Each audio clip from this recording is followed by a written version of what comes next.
अपने प्रभुत्व की साकार कठोरता, अब्रभेदी उन्मुक्त शिखर और इन शुद्र कोमल निरीह लताओं और पौधों को तो इसके चरण में लौटना ही चाहिए ना।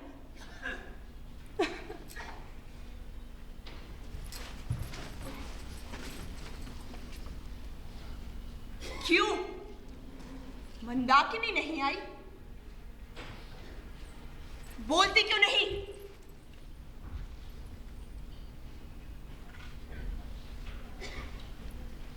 उस दिन राज महापुरोहित ने कुछ आहुतियों के बाद मुझे जो आशीर्वाद दिया था, क्या वो अभिशाप था?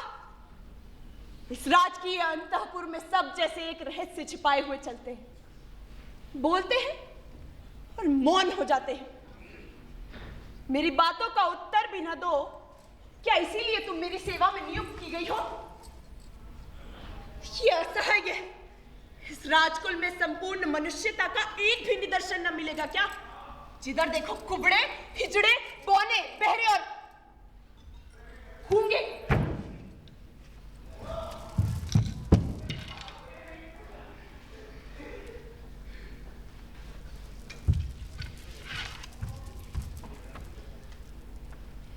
देवी, हर एक स्थान और समय बोलने के योग्य नहीं होता। मुझे अपनी दासी समझिए। यहाँ संदिग्ध न रहने के लिए मुझे ऐसा करना ही पड़ता है। अरे, तो तुम बोलती भी हो, पर ये तो कहो, ये कपट आचरण किस लिए? कुमार चंद्रगुप्त को आप भूल गई होंगी। वही ना, जो मुझे बंदनी बनाने के लिए गए थे। ये आप क्या कह रही हैं? उन्हें तो स्वयं अपने भीषण भविष्य का पता नहीं। हर एक क्षण उनके प्राणों पर संदेह करता है। उन्होंने पूछा है कि मेरा क्या अपराध है? अपराध? भला मैं क्या बताऊं?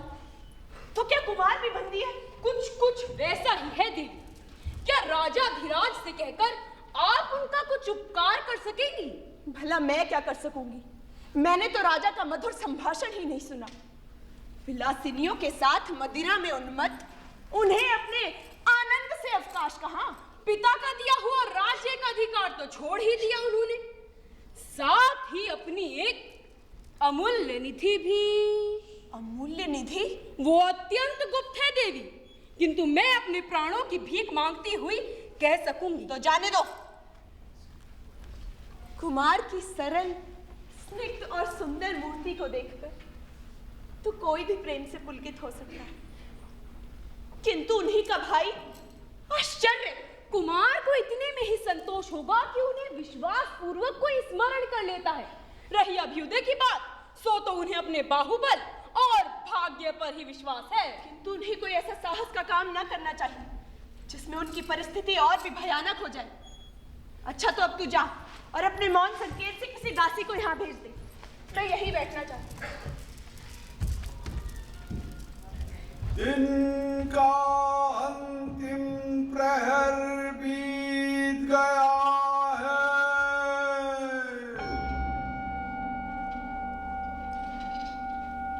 देवी, संध्या काल हो चला है।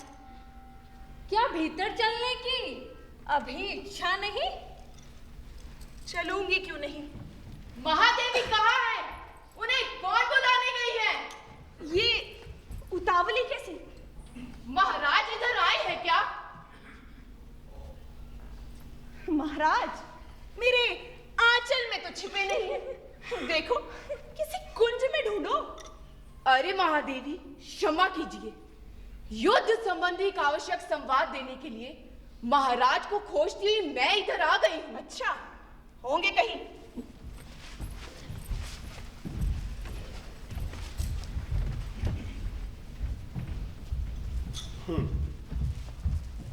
कुमार की स्निग्ध मूर्ति। देव की जय हो। एक चिंताजनक संवाद निवेदन करने के लिए अमात्य ने मुझे भेजा है। चिंता करते करते देखता हूं कि मुझे मर जाना पड़ेगा। यही चाहती हो? नहीं ना? तो ठहरो। तो तुमने काम अच्छा किया, किंतु मैं ये ना समझ सका कि ध्रुव स्वामिनी अभी भी चंद्रगुप्त से प्रेम करती है या नहीं। देव, आपसे मैंने कहा ना कि अभी मुझे अवकाश नहीं, ठहर कर आइए। राजा धीराज, शकों ने किसी पहाड़ी राज से उतरकर नीचे का गिरिपथ रोक लिया है। हम लोगों की शिविर का संबंध राजपथ से छूट गया है। शकों ने दोनों ही ओर से घेर लिया है। तो दोनों ओर से घिरा रहने में तो शिविर और भी सुरक्षित है, हैं? मूर्ख, चुप रह।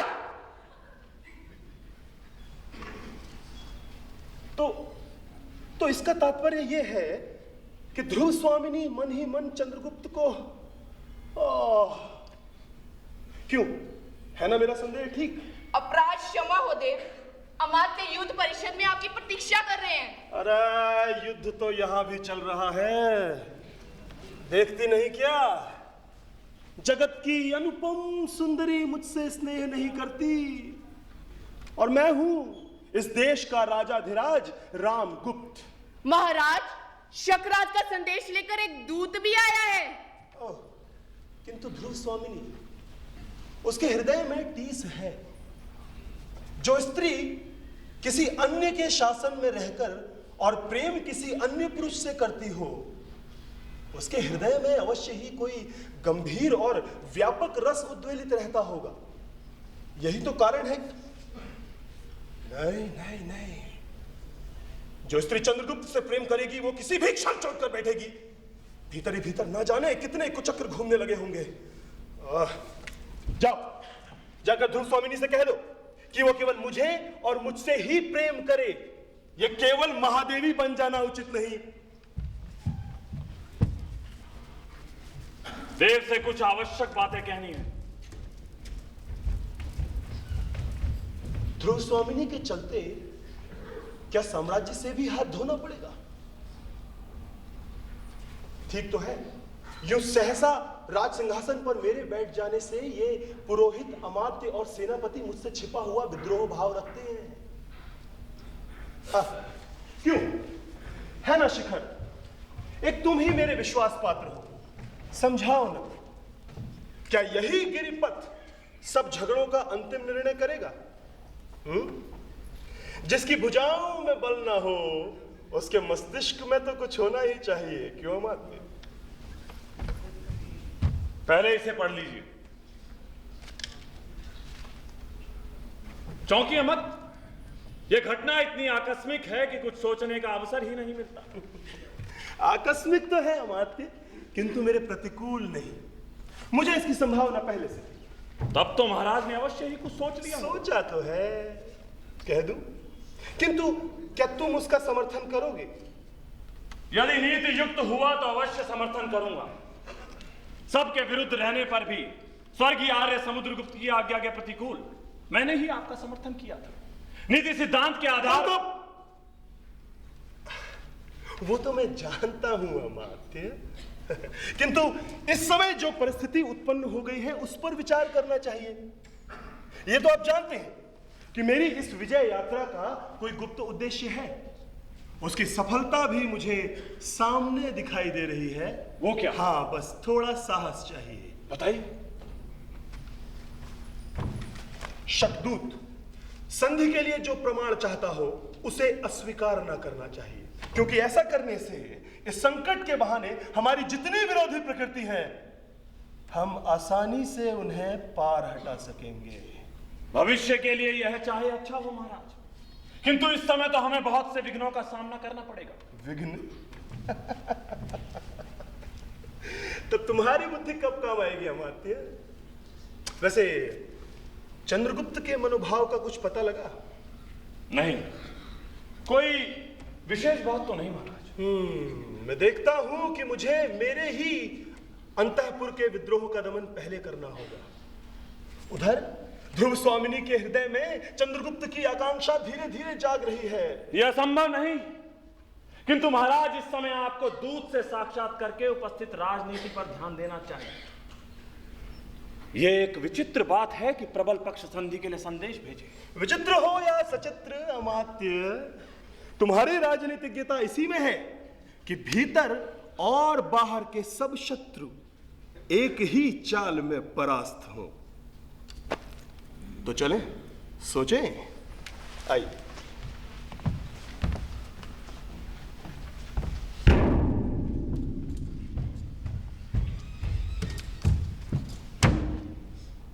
भयानक समस्या है। मूर्खों ने स्वार्थ के लिए साम्राज्य के गौरव का सर्वनाश करने का निश्चय कर लिया है।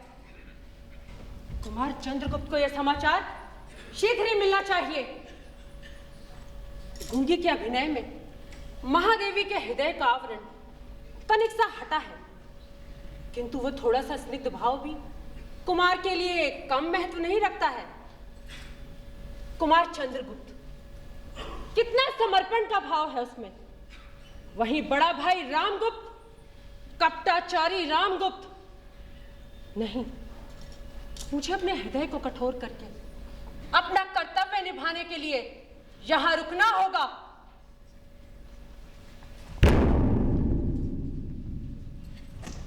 महादेवी, अमात्य आपके दर्शन करना चाहते हैं। कह दो, कल सुनूंगी, आज नहीं। जैसी आज्ञा। तो मैं अमात्य से कहूंगी, कल महादेवी बात करेंगी। ठहरो तो। हाँ महादेवी। वो गुप्त साम्राज्य के अमात्य हैं, उनसे आज ही भेंट करनी चाहिए। ये तो बताओ कि तुम्हारे राज्य के नियम क्या है? पहले अमात्य की मंत्रणा सुननी पड़ती है, तब राजा से भेंट होती है। ऐसा नियम तो मैंने नहीं सुना। ये युद्ध शिविर है ना, परम भट्टारक को अवसर ना मिला होगा। महादेवी, आपका संदेह ना करना चाहिए। मैं महादेवी ही हूं ना। यदि ये सत्य है तो क्या तुम मेरी आज्ञा से कुमार चंद्रगुप्त को यहाँ भेज सकती हो? मैं चाहती हूँ कि अमात्य के साथ ही कुमार से भी कुछ बातें कर लूं। क्षमा कीजिए, इसके लिए तो पहले मुझे अमात्य से पूछना होगा।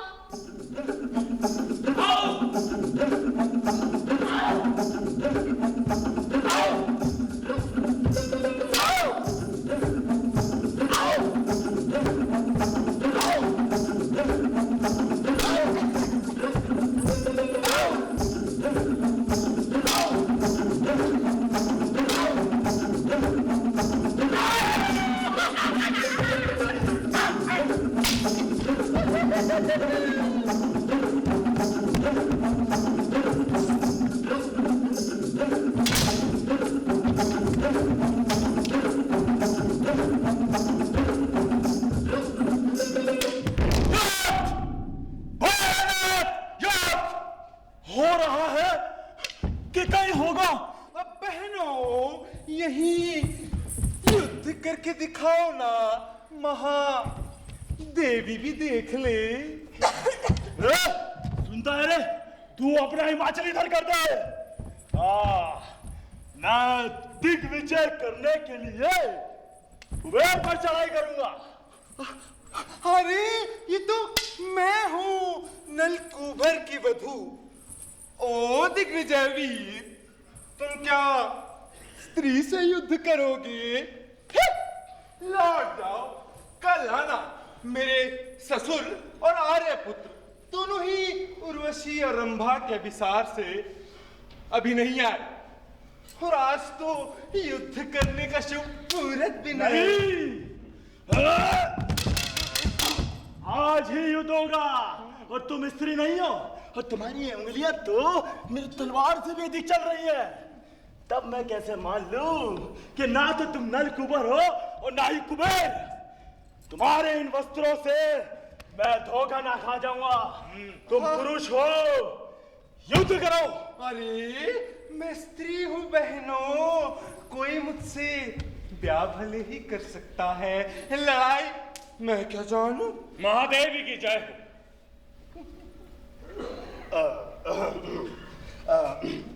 महादेवी की जय हो, जय हो। स्वागत महाराज।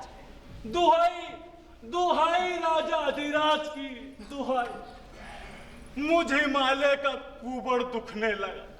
ना तो ये नल कुबर की वधू मेरे कुबर से उठती है, और ना ही ये बोना मुझे विजय कर लेता।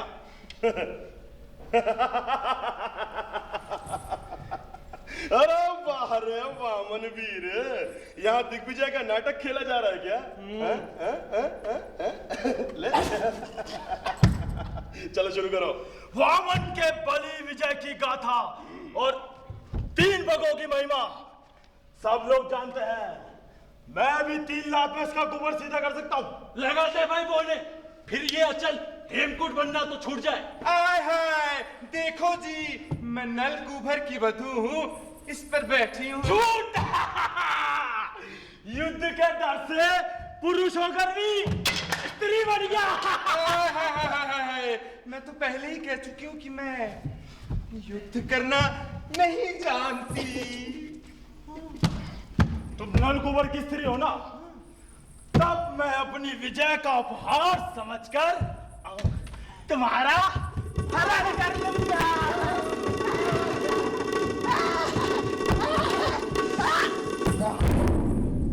क्यों? ठीक होगा ना? कदाचित ये धर्म के विरुद्ध ना होगा। हाय मेरे राजा।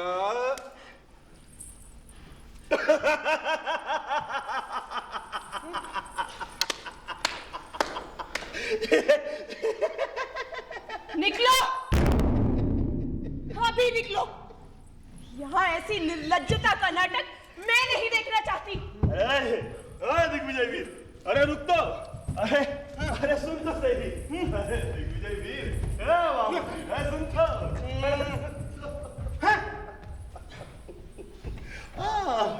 अमात्य, देखिए ना अमात्य, आज ही महादेवी से मिलने हम आए और आप भी पहुंच गए। ये तो एक विलक्षण घटना है ना? देव, मैं इस समय एक आवश्यक कार्य से आया हूं। हम तो भूल ही गए थे।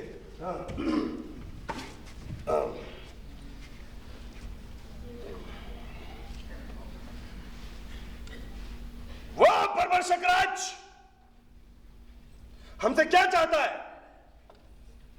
कि हम उस पर आक्रमण ना करें, यही ना? ठीक है, युद्ध वैसे भी कोई अच्छी बात तो नहीं। वो और भी कुछ चाहता है। हमसे सहायता की मांग करता है क्या? नहीं महाराज, वो बहुत ही अशिष्ट और असंगत याचना कर रहा है। क्या? अरे कुछ कहो भी शिखर। क्षमा हो महाराज, दूत तो अवध्य होता ही है, इसलिए उसका संदेश सुनना पड़ा। वो कहता था कि शकराज से महादेवी ध्रुव स्वामिनी का विवाह संबंध स्थिर हो चुका था। बीच में ही आर्य समुद्रगुप्त की विजय यात्रा में महादेवी के पिताजी ने उन्हें उपहार स्वरूप गुप्तकुल भेज दिया, इसलिए वो चाहता है। ये क्या कह रहे हो शिखर? क्या वो महादेवी को मांगता है?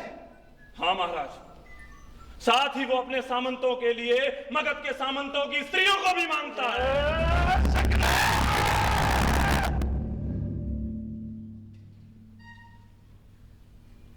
वैसे ठीक तो है।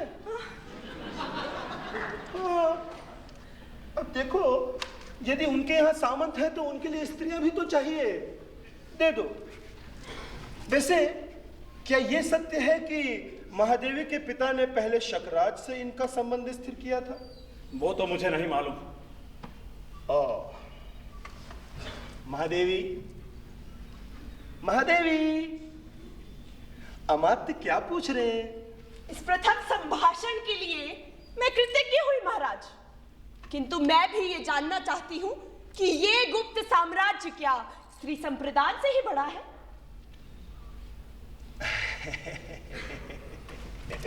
बताइए अमात्य जी। मैं क्या कहूं, शत्रु पक्ष का यही संधि संदेश है। यदि स्वीकार न हो तो युद्ध कीजिए। शिविर दोनों ओर से घिर गया है, उसकी बातें मानिए या मरकर भी अपनी कुल मर्यादा की रक्षा कीजिए, दूसरा कोई उपाय नहीं। ओह, तो क्या इसके अतिरिक्त प्राण रक्षा का कोई अन्य उपाय नहीं है? तब तो महादेवी आप ही कुछ कहिए। अच्छा, और आप लोग कुबड़ों, बोनों और नपुंसकों का नृत्य देखेंगे? मैं जानना चाहती हूं कि किसने अग्निवेदी के सामने मेरे साथ न छोड़ देने की प्रतिज्ञा की थी? किसने की थी? कोई कुछ बोलता क्यों नहीं है? तो क्या मैं राजा धीराज रामगुप्त की महादेवी नहीं? क्यों नहीं? किंतु रामगुप्त ने ऐसी कोई प्रतिज्ञा ना की होगी। मैं तो उस दिन द्राक्षा सब में डुबकी लगा रहा था। ये पुरोहितों ने ना जाने